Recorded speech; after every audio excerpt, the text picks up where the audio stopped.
Voici le même modèle de voiture, l'iconique Renault R5, mais avec 45 ans d'écart. Vous avez ici la Renault R5 des années 80, vous avez ici une Renault R5 qui a été rétrofitée, et pour les amateurs, certains l'ont peut-être déjà vu dans l'émission Vintage Mécanique sur RMC Découverte, et vous avez ici donc la nouvelle R5.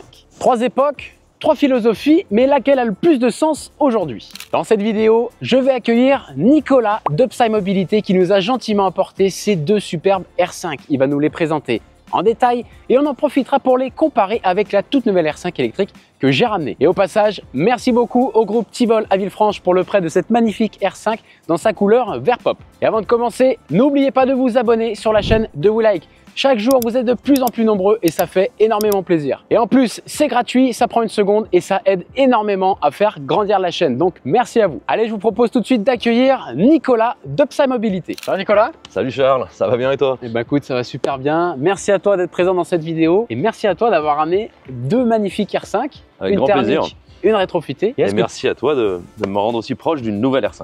Oui, parce que tu la connais pas. Donc là, on a vraiment les trois générations. Est-ce que tu peux te présenter rapidement à nos viewers, s'il te plaît? Oui, bien sûr. Donc Nicolas, j'ai 43 ans, j'habite à côté de Grenoble. Et donc j'ai fondé la société Upside Mobilité il y a environ 1 an maintenant. D'accord. Pour mettre à disposition de tous des véhicules et des engins rétrofités électriques. Et qu'est-ce que tu proposes comme véhicule en particulier? Parce qu'aujourd'hui, il n'y a pas beaucoup de véhicules homologués pour rouler en France. Aujourd'hui, je propose tous les véhicules rétrofités avec lesquels on peut rouler en France. Et donc dans la phrase, ça restreint déjà les choses puisqu'il y a l'homologation, comme tu disais. Donc les choses vont s'améliorer, mais pour l'instant, on peut rouler en 2 chevaux 4L ou R5. D'accord. Ça, je peux vous le proposer. Ouais. En location longue durée ou pour des événements ponctuels ou pour toute autre idée. Et on peut adjoindre à ça des mobylettes, des Solex ou d'autres 2 roues là, qui sont maintenant homologués comme le Ciao par exemple, qu'on rétrofite aussi. C'est d'ailleurs là que je t'ai rencontré Charles, grâce à la vidéo chez Noil. Exactement, parce que vous travaillez en étroite collaboration. Et donc on fait des concepts où pour un mariage ou un temps de vie de garçon, on emmène la 4L électrique par exemple que j'ai, qui n'est pas ici. Hein. Ouais, une autre qu'on pourra voir, et 3 Solex, 3 mobylettes, et voilà, on sort du mariage comme ça, donc c'est génial, quoi. Ça fait des belles images. Ah, trop bien. Et du coup, tu fais aussi de la location longue durée, donc c'est-à-dire si je veux rouler à l'année avec cette voiture, mais je veux pas l'acheter, je viens de voir. Voilà, tout à fait. La société Upside Mobilité, à la base, est une société de location de véhicules. Trop bien. Donc on peut faire sur mesure un véhicule pour quelqu'un, tel qu'il le souhaite. Ouais, il peut passer commande. Voilà, on en trouve un, on le transforme, on l'aménage comme il le souhaite. Ça c'est pas mal valable pour des véhicules d'entreprise notamment. Oui. La verte, c'est son avenir, quoi, je pense, de servir de véhicule de démonstration. Ouais, exactement, parce qu'après ça devient un outil de communication. Voilà. C'est pas mal. On le fait adapter, on fait un contrat de location longue durée sur la durée souhaitée. Et c'est parti. Donc si ça vous intéresse, je vous mets tous les liens dans la description. Vous avez le site internet pour prendre contact avec Nicolas et également tous ses réseaux sociaux. Donc je compte sur vous pour aller lui donner de la force et abonnez-vous. Alors avant que Nicolas nous présente ces deux magnifiques R5, je voulais te poser une question. Oui. Pourquoi le rétrofit et pourquoi pas le 100% électrique comme la R5 qui est juste derrière? Et voilà la question. Parce que le rétrofit, pour moi et pour la réalité, c'est la seule façon de rouler électrique et écologique. Parce que plutôt que de fabriquer un véhicule neuf qui est magnifique, et qui doit peser 1,5 tonne et qui est plein de nouvelles technologies, de nouvelles matières, pourquoi ne pas faire vivre nos véhicules? Imaginez reprendre une Clio 3, on lui met un moteur électrique, 200 kg de batterie, elle roule comme avant, elle fera 200 km d'autonomie, elle a l'ABS, la clim, qu'est-ce qu'on veut de plus? La radio. Ouais, voilà. Parce que c'est vrai qu'aujourd'hui, fabriquer des voitures électriques, ça pollue énormément à la conception. Oui. À l'usage, non. En France. En France. Et une voiture thermique pollue moins à la production, mais pollue en fait quand on la fait rouler. Et c'est vrai que le rétrofit, en fait, ça prend les avantages des deux et ça les met dans un seul. Mais il y a quand même des petites problématiques aujourd'hui sur l'homologation, sur le coût. Ça, c'est que pour faire des choses bien, comme on est en France, les choses sont bien faites. Donc il y a une homologation des fois qui est très bien. trop bien. Les véhicules sont hyper safe, ils sont dans la même config qu'ils étaient à leur conception pour la partie mécanique et dans une config électrique d'aujourd'hui pour la partie batterie et moteur. Donc il n'y a pas de souci là-dessus. Par contre, ça rend les choses très complexes et très chères surtout. Ouais, l'homologation coûte très cher. Et du coup, ça freine beaucoup les entreprises qui travaillent avec nous pour homologuer des nouveaux modèles. Ouais. D'où l'explosion en premier des modèles simples, les 2 roues. Oui. Puisqu'ils sont beaucoup plus faciles à homologuer, en plus toute la technologie de batterie existait déjà. Voilà. Exactement, ouais. Et là, donc quand tu rétrofites une R5 par exemple, tu dois conserver le même poids, la même puissance. Ça marche comment Voilà, les grandes lignes, il y a toute une loi, etc. Mais les grandes lignes, c'est la même puissance qu'avant. Donc 45 chevaux donne 45 chevaux. Et pas plus de 20% de poids par rapport à avant et plus 10, moins 10 de poids par essieu. Donc en gros, la voiture fait à peu près le même poids. Et avec à peu près les mêmes puissances et même répartition des masses. Voilà, donc c'est là les blocages technologiques qui sont pas très complexes, mais qui rendent des véhicules qui roulent effectivement comme avant. Tu vas nous montrer ça, Nicolas? Allez, c'est parti. Allez, on va faire le tour. Alors on prend laquelle? On va commencer avec laquelle? La R5 thermique? Allez, restons dans l'ordre, oui. Allez, on commence avec la présentation de cette Renault R5 de 1980 GTL. Alors, est-ce que tu peux m'en dire plus sur cette voiture, Nicolas? Donc déjà, dans ce que tu as dit, il y a le point important, il y a le GTL. Les connaisseurs reconnaîtront, elle a les plastiques de protection ici. Okay. C'est le trait de distinction de la GTL, ouais. Mais qui nous amène surtout sur une des innovations de la Renault 5 conçue dans les années 70, donc en 72, les premières sorties. C'est le bouclier en composite qui est quasiment intégré à la carrosserie comme nos voitures actuelles. Ouais, parce qu'avant, c'était pas le cas sur les anciennes. Ah non, c'était pas le cas. Il y avait une barre métallique devant, comme on a sur la 4L par exemple. Et en cas de choc avec un piéton ou un autre véhicule, ça se passe pas du tout pareil. Ouais, tu le découpes en deux, quoi. Voilà, c'est ça.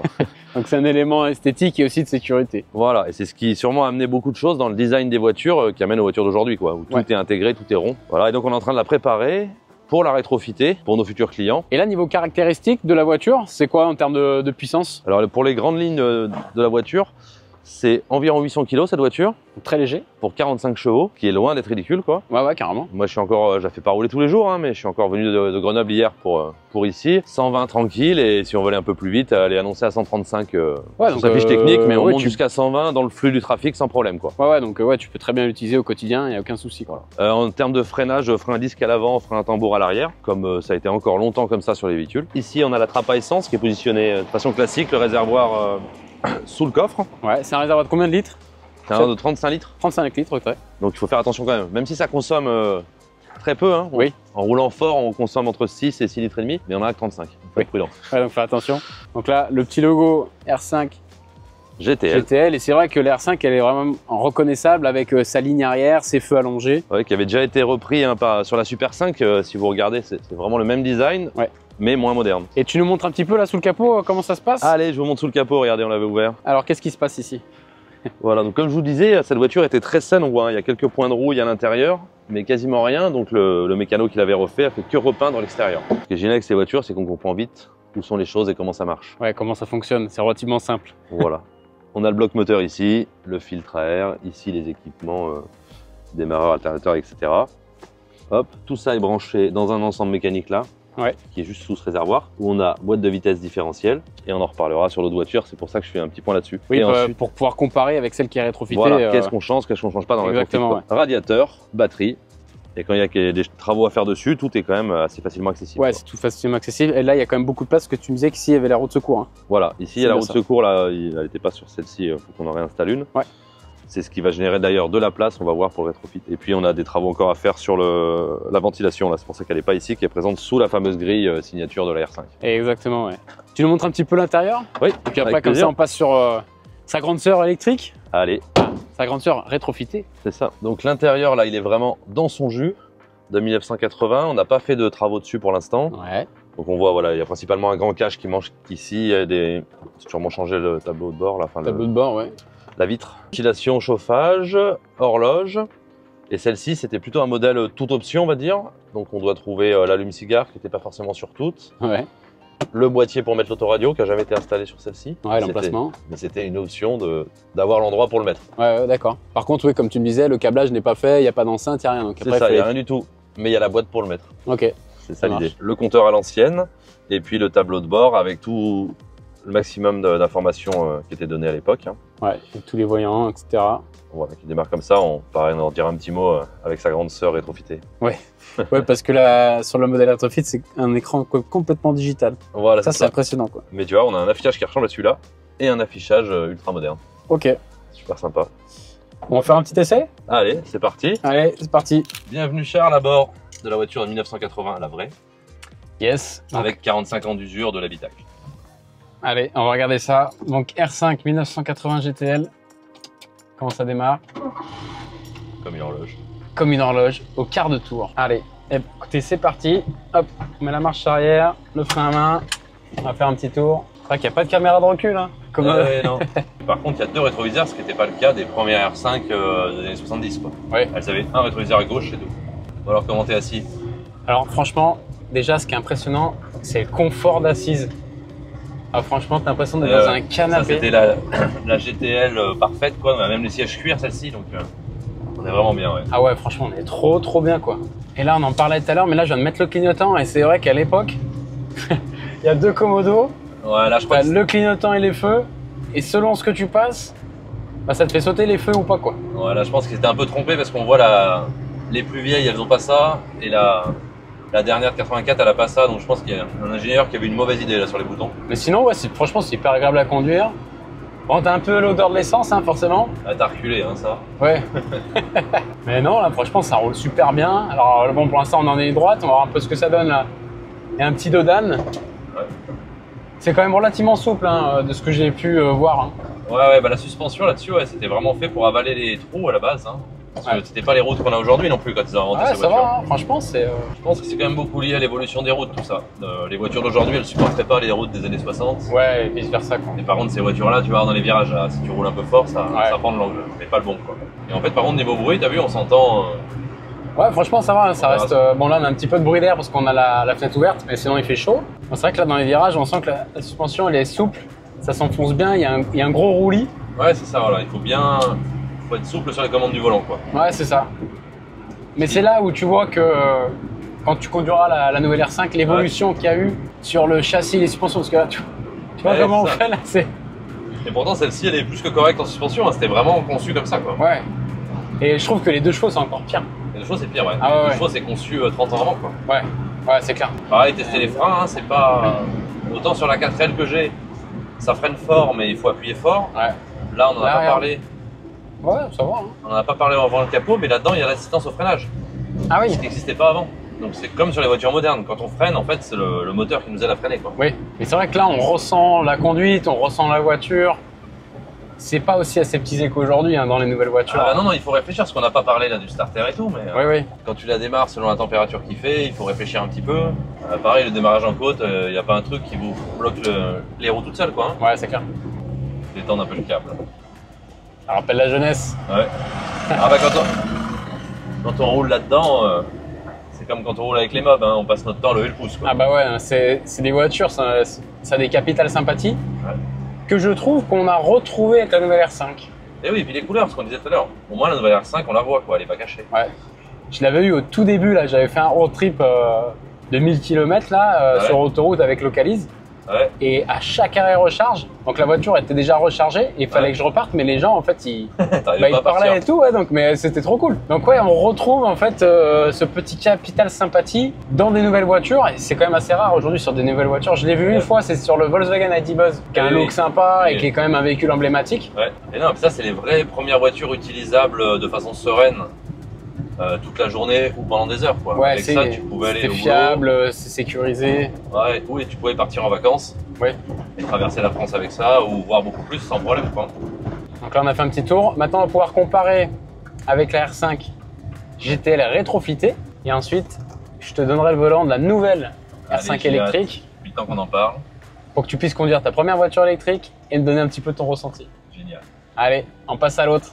Et là, on retrouve du coup sa sœur jumelle, mais à la sauce 2025, c'est-à-dire qui a été rétrofitée. Elle est donc 100% électrique. Qu'est-ce que tu peux m'en dire de plus sur celle-ci? C'est quand même un... déjà, elle est magnifique, c'est un chocard, hein, parce qu'elle fait quand même pas mal de salons, etc. Elle a fait même une émission de télé. Et elle a même été faite pour une émission de télé. D'accord. Elle a été faite pour Vintage Mécanique sur RMC, avec François Alain. Donc, qu'est-ce qui a été fait sur cette voiture? Tout a été refait. Ouais, bah là, franchement, elle est dans un état clinique. C'est ça. Elle est comme neuve. Donc on va parler après juste de la partie rétrofit, qui est vraiment l'objet de ma société et de la démonstration. Mais avant, quand même, on ne peut pas ne pas la voir. Elle est magnifique. Donc elle a été entièrement démontée, entièrement repeinte en jaune. Hein. Elle est bien peinte partout en jaune. Elle est peinte en jaune. Il y a un designer qui a fait un covering que vous avez sous les yeux. Ouais, rouge. Un autre expert qui a fait des enjoliveurs sur mesure en impression 3D.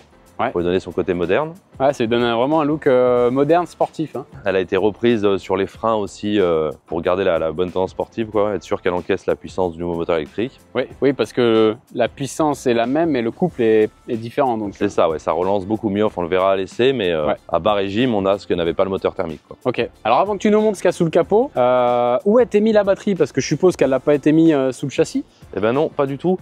Donc comme on verra sous le capot après, l'idée du rétrofit, c'est aussi de changer le moins possible les choses ou le plus efficacement. Donc la prise pour charger la batterie a été mise ici. Donc à la place du réservoir. Voilà, à la place de l'entrée d'essence pour le réservoir. Ouais. Donc ça c'est une prise où après vous venez brancher une rallonge et vous pouvez recharger donc en type 2 ou sur chargeur sur prise domestique. On a la rallonge spécifique Airfit qui va dans cette prise là. Ok. Et après, donc il y a le câble. Au bout le câble normal pour la maison. Ouais. On peut charger, si la voiture est vide, hein, ce qui n'est pas l'objet, mais en 3h30 ou en 7h, selon le mode de charge, sur la prise domestique du garage. Ouais. Et là, c'est une batterie de... un adaptateur type 2, quand on a besoin à distance, sur une borne. Et là, donc c'est une batterie de quelle capacité? Et voilà, la batterie est ici, elle fait 11 kWh. C'est le maximum qu'on a pu mettre par rapport à ce que j'expliquais tout à l'heure, au poids qu'on peut rajouter à la voiture. Et ça te permet d'avoir quoi comme autonomie aujourd'hui à peu près? Alors c'est 80 km officiels annoncés, moi je fais entre 70 et 100, selon la façon de rouler. Alors c'est un peu différent de ce qu'on a habitué en thermique, hein. Enfin, ceux en électrique connaissent. En ville, moi je fais les 100 km en roulant tranquille, en visant 50 km/h pas plus. Par contre, les allers-retours sur la rocade, là à 110, 120, le frottement de l'air fait qu'on consomme beaucoup plus. Ouais, forcément, Et donc là, on pourrait demander pourquoi elle n'est pas plus intégrée, parce que cette batterie, en fait, elle est compatible avec la 2 chevaux, la 4L et la R5. Et il faut qu'elle soit le plus économique possible quand même.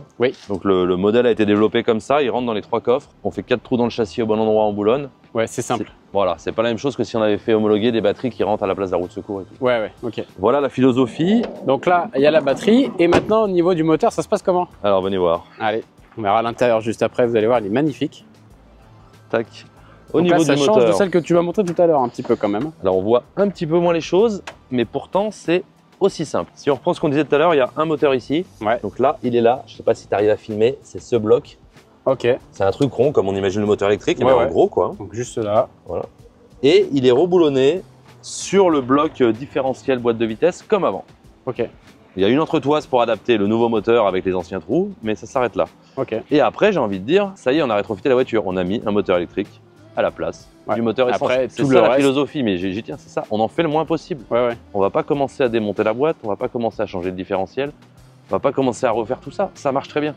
Parce que là, tu m'as expliqué que sur celle-ci, tu as une boîte de vitesse électrique. C'est tout le contraire, je n'ai pas enlevé la boîte de vitesse. Pourquoi j'aurais été changer ça? Mais du coup, c'est une voiture électrique avec des vitesses. On n'a pas changé les roues, on en change le moins possible. C'est une voiture électrique à vitesse. À vitesse. C'est la première fois que je vois ça. Alors je sais qu'il y avait les Porsche Taycan qui avaient 2 vitesses, mais je suis impatient de voir ce que ça donne. Et ben celle-ci, elle en a 5 même, puisque ça c'est une des toutes dernières, elle est de 1984, donc c'est la dernière année de fabrication des R5, après c'était des Super 5. Donc elle avait la toute dernière boîte. Et du coup, ça marche comment? T'as plus d'embrayage Et pourquoi on aurait changé l'embrayage? Il y a toujours tout. Donc à l'embrayage, on a enlevé le moteur, on a remis le moteur. Le reste ici, c'est un ordinateur, un chargeur, et les réseaux électriques entre la batterie et tout ça. Elle marche comme avant pour tout le reste, notamment tout ce qui est électrique. C'est toujours tout branché dans la batterie, celle-ci, la batterie normale. D'accord. Ce qui fait qu'il n'y a rien à réhomologuer. Parce que les phares, les clignotants, les tableaux de bord, le machin. Tout est identique. C'est comme avant, donc ça on n'a pas changé. Le mode de propulsion qui est juste différent. Voilà, c'est ça l'idée. Et après, en vrai, en plus, comme on est limité à 45 chevaux par la réglementation, on ne peut pas mettre plus puissant qu'avant. On n'arriverait pas à rouler avec si on virait tout et qu'on avait une seule vitesse, on n'aurait pas la même plage d'utilisation. On pourrait pas aller de 0 à 137 km/h comme la fiche technique. Très bien. Tu nous montres un petit peu l'intérieur parce qu'il y a pas mal de choses à dire aussi là-dessus. Et donc là, on va regarder l'intérieur. Donc déjà, regardez-moi au niveau de la sellerie. Franchement, c'est magnifique. Tout refait à neuf en rouge comme ça. La planche de bord a complètement été retravaillée. Et particularité, c'est que derrière le volant, il n'y a plus d'aiguille. Et oui, c'est un tableau de bord en cours de développement, mais qui est installé sur cette voiture. Où en fait on a cette version de tableau de bord avec toutes les informations, avec quelques informations de plus que ce qui était à l'époque sur le tableau de bord. On a principalement l'économètre en plus, la date et l'heure, même si on a l'horloge qui donne l'heure ici, qui est celle d'origine. Et attention, surprise, reviens. On peut aussi avoir l'affichage vintage. Énorme. C'est-à-dire le même. On a la jauge d'électricité, mais qui est ramenée le même design que la jauge à essence. Excellent. Toutes les infos et aussi le nouveau économètre qui est là. Donc en fait, c'est vraiment là, ça nous montre la consommation du moteur pour choisir le meilleur rapport. En tout cas, j'ai hâte d'essayer ça. Allez, on y va. Ça marche, ouvrez bien les oreilles. Le moteur marche. Excellent. C'est pareil, tu vois. C'est pareil. Et allez, on va essayer ça. Donc là, on est dans la version électrique, rétrofité. Donc là, avec l'intérieur qui a été complètement retravaillé et ainsi que l'extérieur, il y a vraiment une prépa esthétique qui a été faite. Alors là, comment ça marche? Alors là, c'est le moment où on écoute studieusement. Ça se conduit à l'arrêt comme une automatique. On utilise la marche arrière et la deuxième pour faire marche avant ou marche arrière, quoi. Et juste le pied, accélérateur, frein. C'est tout. Et là, je considère que tu as une voiture électrique ou boîte automatique, quoi. Forcément, beaucoup plus silencieux. Et tout à fait, on n'entend que les bruits de roulement. Pas de vibration. Alors, première sensation? Pour l'instant, en fait, c'est marrant parce que du coup, tu roules dans un véhicule ancien, mais avec la technologie récente, Et oui, le tableau de bord en plus, il en rajoute. Ouais, franchement, le tableau de bord en plus, il est vraiment trop canon, c'est énorme. Franchement, c'est trop bien. Tu verras, tout à l'heure, on pourra jouer avec le tableau de bord aussi. Donc là, si tu as besoin de t'arrêter, tu cherches pas. Voilà, tu fais comme tu veux, mais tu cherches pas à débrayer. Ouais, ouais. Ah non, c'est vraiment comme si t'as une boîte auto, tu roulais en électrique. Et là, sur celle-ci, par contre, il n'y a plus les feux là. Non, là, c'est la manette de Komodo normale, comme on a aujourd'hui. Ouais, ouais. Mais comme j'ai sur la 4L, qui est de 87, qui finalement est d'après. Voilà, et là, par contre, t'as vu, ça pousse et on peut changer les vitesses. Hein. Donc tu débrayes comme si tu conduisais une voiture normale. C'est hyper bizarre de passer des vitesses sur une électrique. Mais en fait, on verra tout à l'heure avec l'essai de l'autre, hein, mais ça se conduit comme une voiture d'avant, quoi. Oui. Puisque le moteur, il fait moins de bruit et il pousse des 0 tours minute, voilà. Ouais, c'est ça, ouais, ouais. En fait, on revient bien à ce qu'on disait du rétrofit, on change le moins de trucs possible. On a enlevé un moteur, un truc qui tourne, on en a mis un autre. Ouais, après tu repars et tout. C'est vrai que t'as la... Là, je suis en 3e, mais c'est pareil, t'as le système de couple. Oui, ça repart plus fort que l'autre. Ouais. L'autre, à cette vitesse, là, à 25 à l'heure, t'aurais eu un peu de mal à repartir avec. Ouais, ouais, ouais. Alors, en plus, sa petite différence, celle-ci, elle a la boîte 5, donc elle a les vitesses un peu plus rapprochées que l'autre. Ouais, parce qu'elle n'est pas faite pour aller plus vite, la 5e, elle est faite pour consommer moins et avoir plus de et là, donc, là, les infos, c'est quoi? C'est le compte tour, en fait, que j'ai en haut? C'est une espèce de compte. En haut, c'est la vitesse. Tu as une barre de vitesse. Ah oui, c'est la barre de vitesse, donc je l'ai là et je l'ai en digital ici. C'est ça. À gauche, tout, tu as la batterie. Là, on est autour de 50%. Ok. L'économètre, c'est super intéressant. Je sais pas si c'est sur les voitures électriques, c'est vraiment. C'est ton éco-conduite? C'est ça, ouais. Ouais, bah tu l'as aussi. Ouais. La jauge de consommation qu'on avait sur cette vieille voiture essence, quoi. Ouais, ouais. Et après, on a toutes les différents clignotants, phares, ventilation qui s'allument à chaque qui s'allument. Et alors là, je crois que tu l'as filmé tout à l'heure. Quand j'appuie longtemps sur ce bouton dessous, là, tac. Là, j'ai le compteur à l'ancienne. Je t'ai ramené le compteur qui est le même dans la philosophie. Ouais, trop bien. Franchement, c'est énorme. Avec les petits trucs qui clignotent, la flèche de vitesse qui bouge, et il y a même l'économètre qui n'y avait pas par contre. C'est vraiment excellent. Allez, vas-y, appuie là. Voilà. Là, je suis pied plancher. Ouais, en fait, ça tire loin. Hein. Parce qu'en fait, là, c'est ce que tu me demandais tout à l'heure. Comment Ah, c'est vrai que... Elle est un poil lourde de l'arrière. Ah ouais, on le sent, hein. Elle a la batterie derrière. Et Ah, franchement, le comportement là, quand tu... Ça mérite, j'ai pas encore eu le temps de la faire finir de préparer un bon raidissage encore des amortisseurs arrière. Ouais, après ça se travaille, mais... Et surtout qu'elle est un peu plus légère de l'avant, et du coup, au lieu de se pencher bien à plat comme l'autre se penchait, elle se penche de l'arrière avant l'avant. Ouais, c'est ça. Donc en fait, il faut être très strict sur le volant. Ah ouais, carrément, ouais. Et c'est plus de la finition de préparation qu'autre chose, quoi. Et ouais, ce qui est ouf, c'est que t'as le... Quand tu rétrogrades... T'as rétrogradé naturellement, en fait. j'ai rétrogradé naturellement. Alors, tu l'aurais pas fait avec l'autre. T'as le frein moteur, t'as tout, c'est excellent. Ouais, et du coup, le frein moteur, c'est un peu la même chose. En fait, l'esprit de cette voiture, et du concept de rétrofit sur une voiture comme ça, c'est qu'on a redonné au moteur électrique la même courbe de puissance, j'aime dire, vraiment le même comportement à chaque régime. En fait, c'est ça qui est ouf avec l'électrique. Eh oui, on a pu lui dire. Ouais, tu peux vraiment mettre les réglages que tu souhaites. Là, j'ai exactement le même comportement que sur celle d'avant. C'est juste que bon, il n'y a pas le bruit, etc. Mais c'est exactement la même sensation de conduite. Oui, il y a un peu la même, on va pas le voir sur l'essai là, mais sur le frein moteur, en fait, on a du freinage quand on lâche la pédale. Là, regarde, là, je rétrograde. Et bien là, pendant quelques secondes, elle recharge un petit peu la batterie. Ah, ça recharge un peu. Mais pas beaucoup, puisqu'en fait, ça recharge de ce qu'on a le droit d'enlever d'énergie, comme le frein moteur d'avant. Oui, d'accord. Ça fait partie, ça pour le coup, des démarches administratives et techniques, mais d'homologation. Elle ne doit pas freiner plus qu'avant quand on lâche la pédale d'accélérateur. Mais c'est là où, tu vois, moi, le rétrofit, je voyais pas trop d'intérêt. Ouais. Et là, en la conduisant, je me dis ça peut être hyper intéressant pour des vieilles voitures qui sont mécaniquement flinguées, tu vois. Et tu te dis, ok, je mets un petit kit dedans. Et puis du coup, j'ai toujours le même plaisir de la conduite. Et oui. Sauf sans toutes les contraintes d'un moteur thermique, l'entretien, la consommation, etc. T'as raison, la grande idée autour de ça, c'est pas d'aller concurrencer les voitures neuves. Hein. Ouais. C'est d'aller dire, si on veut faire quelque chose d'écologique, de simple et d'efficace, on n'aura jamais plus d'autonomie, allez, ce sera peut-être 150-200 maximum par rapport aux limites réglementaires. Mais on cherche pas ça, on cherche à faire une véhicule qui continue à marcher, quoi. Ah, c'est de prolonger sa durée de vie, quoi. Avec une vision, on va dire, d'économie de matériaux, et du coup d'upcycling, c'est le petit clin d'œil sur le nom de la société, quoi. Hein. Bah, c'est clair, ouais. De prendre un truc ancien qui pourrait aller à la poubelle, et finalement de le mettre au goût du jour. Alors là, c'est extrême dans celui-là, mais on peut faire juste ce qu'il y a besoin, quoi. Ouais, des trucs vraiment plus simples. Ouais. Mais franchement, c'est vrai que c'est gros kiff. Hein. Puis là, bon, mais à conduire tous les jours, c'est un régal. Ah ouais, mais c'est trop bien. Hein. En ville et puis voilà. Ouais, et puis de remettre de l'électrique sur un truc vintage, c'est énorme. La première, on l'a dit tout à l'heure, hein, mais la première voiture qui a été homologuée en France, c'était la 2 chevaux. Premier kit de rétrofit sur voiture. Oui. Donc par Airfit, hein, le partenaire avec qui je travaille. Ouais. Et sinon sur les deux roues, mais là tu les connais déjà, c'est Noil sur le Solex. Ouais. Solex c'est le tout premier truc qui a été homologué. Et franchement, c'est Ça marche bien, hein. bah, ça marche bien, on prend tout autant de plaisir et franchement, t'as pas de bruit, t'as pas d'odeur, t'as pas de vibration. C'est là où je prends pleinement conscience du potentiel du rétrofit. Maintenant que j'ai testé la R5 thermique, la R5 rétrofitée, donc les deux franchement c'est un gros kiff. Donc avec forcément une petite préférence pour le rétrofit, surtout le côté bah, t'as pas de... Ouais, c'est le tableau de bord qui t'a plu quoi. Ouais, le tableau de bord elle est cool, mais t'as pas de souci de la mécanique, voilà, faut pas que la voiture soit froide, soit chaude, etc. T'as pas les odeurs, les vibrations. Donc après, bon, ça c'est personnel à chacun. Et justement, dites-nous dans les commentaires là ce que vous préférez. Est-ce que vous préférez avoir une vraie voiture d'époque avec une certaine motorisation thermique, ou alors de prendre cette voiture-là et de la rétrofiter? Alors moi, je suis ok pour ce genre de voiture, mais si tu prends des Ford Mustang avec des gros V8, des trucs comme ça, pour moi, voilà, pour moi ça n'a pas de sens. Mais pour ce genre de voiture, ça a complètement son sens. Et je pense qu'on peut les voir de plus en plus dans le paysage urbain. Et donc là, on va monter donc dans la nouvelle R5. Je vais te laisser le volant. Première voiture électrique pour toi. Et comme ça, je vais avoir un petit peu, tu vas nous faire part de ton ressenti sur est-ce que t'aimes, est-ce que t'aimes pas, voilà, est-ce que c'est une aberration pour toi ou pas. D'accord. Ça marche, j'ai hâte. Allez, c'est parti. Go. Allez, là maintenant, on va comparer donc la nouvelle R5 100% électrique à côté de sa petite cousine rétrofitée. Alors là, déjà en termes de gabarit, dites-moi dans les commentaires ce que vous en pensez. Mais on peut voir que la nouvelle R5 a été quand même vachement bodybuildée, hein. Et oui, c'est clair que ça rigole pas, hein. Quand on voit la taille des pneus, la parce que là, on est différence sur est du énorme. On ira 17 voir tout à pouces. l'heure. Ouais, on verra un peu plus de détails, mais là c'est du 17 pouces, ça c'est du 13 pouces. Ensuite, en termes de dimension, moi, elle fait 3,92 de longueur. 3,53 pour moi, pas le plus choquant, mais oui, c'est déjà plus grand. Ouais, en largeur, je suis à 1m77. 1m52 pour moi, elle passe partout. Ouais, donc elle a quand même été élargie. Et en hauteur, je suis à 1m49. Et 1m41, ouais, ça on le voit, il n'y a pas trop, Ouais, pas la trop hauteur, il n'y d'écart. a pas trop d'écart. Ouais. Ensuite, sur le look, ben franchement, on les reconnaît quand même, hein. Il y a quand même pas mal de similitudes, je trouve. Ouais, on voit plein de petits détails qui la ramènent à la vraie R5. Ouais. Parce que déjà, on peut retrouver, je trouve, la forme des feux, qui est un petit peu en rectangle. Ensuite, en dessous, là, on va retrouver donc les veilleuses de jour, les clignotants. Et ouais, si vous regardez, là, c'est vraiment sympa le détail. Donc là, il y a On bien retrouve ici, ouais. les deux ensemble dans le même bloc.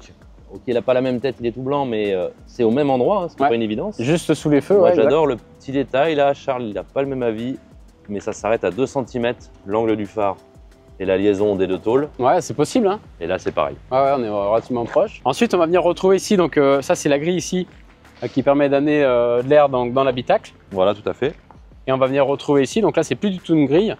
C'est plutôt le gadget ultime, si j'ai bien compris, dont l'utilité est à discuter. Ouais. Vas-y, raconte-moi, j'ai du mal à croire. Donc ça, en gros, ici, vous avez le 5 et vous avez des barres lumineuses. Et selon le nombre de barres allumées, ça vous donne le pourcentage de batterie. Et quand vous rechargez la voiture, ça vient ici clignoter. Donc ça reste quand même du gadget. Très utile quand on conduit assis sur le capot. Ça reste du gadget esthétique. Mais effectivement, Mais il y aura... C'est sympa le clin d'œil sur la grille, quoi. Ouais. Voilà, petit clin d'œil sur la grille. Le logo aussi, alors, bon, il est beaucoup plus gros, hein, Ouais. sur celle-ci. Par contre, on vient retrouver Et des similitudes quand même sur le logo. C'est bien la même philosophie, ouais, 2 barres au lieu de 3, mais c'est le même, parce qu'il a évolué, je crois, le Ouais, logo. ouais, il plein de avait fois. évolué et puis ils l'ont rechangé dernièrement là sur une nouvelle génération. Et peut-être en lien avec ça, hein, parce que la R5, c'est quand même Ouais, mais je pense, hein. l'image de marque de Renault aujourd'hui, quoi. Exactement. Ensuite, on va regarder un petit peu à l'arrière. Donc déjà, en termes de ligne, hein, on a quand même beaucoup de similitudes. Tac, c'est là où on est bien, regarde. L'arrière, Ouais. c'est quand même L'arrière, très là, on le voit ressemblant. bien. On le voit quand même super bien. Donc Et le même arrière plongeant avec les feux dans le sens de la longueur. Ouais, ça, c'est bien repris, ouais. Ouais, franchement, ils ont fait quand même un super boulot parce que remettre au goût du jour une icône telle que la R5, c'était quand même un gros défi et franchement, je pense que ils l'ont relevé, hein. Non, je t'accorde que on refait pas la même voiture, mais là, il y a eu vraiment des traits de détail qui ont été repris, qui rappellent bien. Ouais. C'est pas la même, mais à la similitude, c'est vraiment sympa. C'est pas comme des fois les copies un peu ratées. Exactement. Sympa. Là, comme on a pu le voir tout à l'heure, la prise, donc ici, elle a été mise donc sur le rétrofit à la place du réservoir d'essence. Sur la nouvelle, on va se retrouver ici. Mais alors, pourquoi ça? Parce que le clin d'œil aurait été sympa, vraiment. Bah, c'est vrai, mais de plus en plus, on a des voitures qui rechargent sur le côté. Donc ça, c'est selon un peu, on va dire, la plateforme technique de la voiture et selon aussi où est-ce qu'on se recharge. C'est vrai que ça permet d'arriver de se garer en marche avant, Ah, oui, de recharger, quoi. Et par contre, je voulais regarder un petit peu là, quand on est ici à l'arrière, quand on voit les pneus. Donc là, on est, comme tout à l'heure, Alors, fais voir du coup 13 là. pouces. Ouais. T'as quoi en largeur de pneu? Parce que c'est En quand même relativement 135, fin. 13 cm et demi. Donc 13 cm et demi. Et attention là-bas, Et derrière, ouais, 195. 195. Donc là, il y a quand même... Je pense que le prix à l'usage est sûrement à peu près proportionnel à ça, quoi. Ouais. Voire bien plus. Parce que entre la hauteur du pneu et sa largeur, ça j'ai en tête que pour 50 €, on en a un montage propre chez Feu Vert, quoi. Ouais. Bah, c'est clair que tout a évolué, hein. Le prix, les dimensions, les pneus. Mais en tout cas, ouais, franchement, on a On a la philosophie R5 et franchement, je sais pas ce que tu en penses, mais en tout cas sur les routes, on en voit quand même rouler beaucoup. Hein. Ah, j'ai l'impression que c'est sorti du jour au lendemain, qu'il y en a eu plein. Et non, c'est vrai que ça a de la gueule. Et surtout, moi j'aime bien la couleur parce qu'au moins on sort des voitures grises et blanches là. Ouais, puis l'avantage de la R5, c'est qu'il faut l'avoir un peu en couleur fun, quoi. Et voilà, ça me plaît. Par contre, ça remet un peu de sourire aux gens, ça c'est cool. Ouais. Après, celle-ci, elle claque quand même bien. Ah ouais, non, mais c'est clair que derrière, elle est quand même jolie. Hein. Je promets qu'elle met le sourire aux gens. Encore sur la route tout à l'heure, tout le monde la voit. Ouais. Bon, maintenant que tu as vu la nouvelle R5 électrique, je te propose de monter à son volant parce que tu as déjà conduit des voitures électriques rétrofitées, mais jamais de nouvelles voitures électriques. Donc j'ai hâte de voir un petit peu ton ressenti au volant. Ça marche, moi aussi. Allez, c'est parti. Allez, on passe à l'essai donc de la nouvelle R5 électrique. C'est toi qui conduis cette fois. Ouais, ça y est, on y est. Alors déjà, niveau intérieur, ça n'a rien à voir quand même. Non, on a un truc de la NASA là. Quoi. Il y a des écrans partout, on n'entend pas un bruit, on est assez confiné hein, comparé au final assez confiné. Moi je pensais qu'on serait plus écarté, on n'a pas en fait de plus quoi. C'est là où tu te rends compte que les voitures elles se sont agrandies, élargies, mais l'espace à l'intérieur il s'est rétréci quoi. Mais non mais si l'autre, moi je touche la vitre avec mon épaule. Ouais, c'est vrai que là maintenant tu as tous les airbags, les trucs comme ça. Niveau de l'intérieur, on peut voir il y a quelques petites similitudes par rapport aux autres, alors sur les bandes mais pas sur les matériaux. Ouais, mais il y a des tissus, ça c'est franchement c'est quali quoi. Ah, c'est bien fini hein. Ah ouais. Ça c'est quoi? C'est le modèle top? Là c'est l'Iconic 5, ouais, c'est le plus haut de gamme. Ouais, ok. Donc là pour démarrer la voiture, t'as le bouton Power qui est juste ici. Ah oui, comme sur la machine à laver quoi. Okay. Voilà, il faut que tu appuies sur le frein normalement. Ouais, ça j'avais le pied dessus. Voilà. Donc là la voiture est démarrée, c'est marqué ready. Ensuite le levier de vitesse il va être ici. D'accord, ok. Donc marche arrière en haut. Ouais. Et mode conduite en bas, et sachant que tu as deux modes. Ah oui, D et B. Voilà, le mode drive c'est le mode drive classique avec une légère régénération. Ouais. Et le mode B c'est le mode brake avec un freinage régénératif plus important. Tu conduis quasi qu'avec l'accélérateur, ça là. Et exactement, alors c'est pas sur du one pédale, mais en tout cas t'as un freinage qui est beaucoup plus fort. Chouette, ouais, bel objet de technologie en tout cas, on dirait. Ben ouais, tu sens que de l'extérieur, ça a quand même beaucoup de similitudes avec les R5, mais à l'intérieur, bien sûr aujourd'hui. On est sur des voitures récentes. Quoi. Mais tu vois, alors moi en vrai j'ai eu plein de voitures de fonction aussi. Je prenais toujours des Peugeot, je n'aimais pas plus que ça les Renault. En termes de finition, j'en ai eu des Clio. Ça. Oui. Mais là, bon, c'est peut-être pas le même niveau de finition, mais ça paraît vraiment. Non mais là, tu vois sur la nouvelle Mégane, sur le nouveau Scénic, sur la nouvelle gamme, Symbiose, etc. Ouais. Là, tu sens que Renault, que ça soit esthétiquement et même intérieurement, les qualités de finition et tout, c'est plus ce que c'était il y a 10-15 ans. C'est vrai que c'est fou tous ces écrans. Et je parle pas pour celle-ci. On autorise d'avoir tous les gadgets là sous les yeux. C'est vrai que là, comparé aux deux essais qu'on vient de faire, t'as regardé la route, le champ de vision, il est complètement réduit. Hein. Ouais, parce que t'as un pare-brise un peu plus droit. Ouais, il est plus droit, il est vraiment proche de ça, toi. Regardez en plus. Ouais, t'as vraiment cette sensation en fait d'être un peu étouffé dans la voiture. Ouais, je pense que t'es protégé quoi. Ouais, avec toutes les. C'est dans avec l'autre quand même. Ouais, parce que t'as l'évolution de la voiture, mais t'as aussi toutes les évolutions des normes sécurité, etc. qui sont mises en place. C'est ça qui doit expliquer beaucoup. Je pense aussi. Hein. Tu vois, c'est marrant. T'as raison, tu dis qu'on est confiné à l'intérieur. Là, par contre, j'ai l'impression d'être confiné dehors parce que c'est pas fait pour rouler à 50 à l'heure sur une petite route, ça quoi. Enfin, c'est fait pour ça, mais ça reste une citadine. Ouais. Mais t'as envie d'aller. Ah bah oui, t'as envie d'aller plus loin. Oui, c'est clair. Et j'ai l'impression de me garer là. C'est vrai que t'as pas la sensation de vitesse. Et ça m'avait choqué quand j'ai fait l'essai des 1000 km avec celle-ci. C'est que t'es à 130 sur l'autoroute. Ouais, tu t'ennuies. Mais en fait, alors c'est pas que tu t'ennuies, mais j'avais l'impression d'être dans une grosse berline routière. Ouais, parce que. C'est ça, mais c'est ça que je veux te dire. J'ai le même sentiment que dans ma grosse voiture diesel, quoi. Ouais. Alors que c'est une petite voiture. Ouais. Après, je pense que la taille des pneus joue beaucoup aussi. Le châssis, forcément. Et ce qui doit jouer aussi sur le comportement, c'est son poids. Hein. Là, t'as 1 tonne 450. Ah oui, du coup, t'es obligé de faire un châssis de dingue, des pneus de dingue pour que ça passe, quoi. Ah ouais, complètement. Hein. Du coup, elle est à plat, quoi. Ouais, et puis ça vire à plat. T'as pas le roulis normalement comme dans l'autre. Hein. Essaye de. Non, t'as pas. Tu t'appelles le volant, elle part. Ouais, la direction, elle est hyper précise. Et tu me disais, toi, les anciennes R5, ça pesait aux alentours de 800 kg. Ouais, c'est ça, ouais. Elle fait un peu moins de 800 la normale et un peu plus de 800 la rétrofitée. On est pas au double, mais pas loin, quoi. Ouais, non, mais c'est clair. Hein. Le prix a pratiquement doublé. Les dimensions des voitures, elles ont pratiquement doublé. Le poids aussi, tu vois, c'est. Ouais, et l'entretien, je sais pas dire. Ça serait dur à dire. Parce que ça, en théorie, ça a très peu d'entretien. En fait, les pneus, quoi, qui sont en fait, t'as les composants classiques d'une voiture, les consommables. Mais oui, en soi, une voiture électrique, et ça, Tesla l'a bien compris. Hein. C'est qu'en fait, ils demandent une voiture et en gros, ils te disent, on vous conseille de faire ça. Et en gros, dans tes vidéos, il y a des gars qui disent, ils ont rien fait. Ah ouais, tu changes juste le filtre Habitax, c'est tout. Une fois que t'as vérifié les suspensions, les freins, les machins, et encore, les freins, tu les utilisais même pas sur la voiture. Beaucoup moins que sur une voiture. Et ouais, ensuite, t'as différents modes de conduite. Ouais, vas-y. T'as un petit bouton multisens. Normalement, si tu appuies dessus, alors là, tu es en mode confort. Ah oui, confort et perso, d'accord. Tu appuies, tu as éco, sport et après perso. Donc après, tu peux jouer sur la suspension, normalement, la direction. Ouais. Et en perso, tu peux tripoter. Ouais, on va pas faire roulant, mais tu peux tripoter tous les trucs. Ouais, tu fais vraiment. Tu vois, sur la mienne, je choisis la dureté du volant, la dureté de l'accélérateur, si je veux qu'il soit plus ou moins réactif et plus ou moins de. Non, mais c'est tu vois, cette première sensation que j'avais eue dans le volant et même dans la pédale de frein, elle est assez dure. Ouais. Bah, selon le mode sport, ça marche quoi. Selon le mode dans lequel tu es, en fait, ça change complètement la voiture. C'est cool, hein, ça marche. Et ça change pas que le moteur, c'est ça change tout. Ouais, en fait, ça change tout et c'est ça aussi qui est impressionnant sur les voitures électriques, c'est que tu peux avoir une voiture hyper silencieuse au quotidien, qui consomme que dalle, etc. Et puis t'as certaines voitures où tu mets mode sport. Et là, tu passes sur un mode démon et ça t'arrache tout, quoi. On va pas sauver la planète avec tout ça, mais c'est des beaux outils d'écologie. Ah ouais, c'est clair. De toute façon, si on veut sauver la planète, il faut pas rouler en voiture, hein. Ou du moins essayer de faire rouler les voitures, tout. Ou les faire rouler. Faire rouler celles qui sont déjà sur le parc, avec le rétrofit, ça, c'est clair. C'est là où ça prend tout son sens. Et puis comme ça, on fait travailler de l'industrie française, tu vois, sur place, qui démonte les voitures, qui les remonte. Ah ouais, en plus, on a le savoir-faire en France. En tout cas, si vous, aujourd'hui, vous souhaitez rouler, soit dans des 2 roues rétrofitées, ou soit dans une R5 rétrofitée ou autre. Ouais, ou même j'ai la 4L aussi qui est disponible. Ouais. Dans les 2 roues, c'est ce qu'on disait. Solex, Peugeot 103, mobilette photobécane, bientôt des scooters. C'est ça. On peut rouler tous les jours ou faire des belles balades, faire des beaux événements, quoi. Ouais, carrément. Donc ouais, si ça vous intéresse, tout ça, je vous mets dans la description toutes les informations pour pouvoir contacter Nicolas. Voilà, n'hésitez pas. Et même les projets complètement loufoques ou type prototype, quoi, on a des choses en cours. J'espère qu'on en reparlera bientôt. Ouais, carrément, avec plaisir. Ouais. Et du coup, là, le petit bruit qu'on entend à basse vitesse, là, ouais, c'est l'avertisseur pour les piétons. Exactement, c'est obligatoire sur les voitures électriques vu qu'elles font pas de bruit. Elles doivent émettre un bruit sonore de 0 à 30 km/h.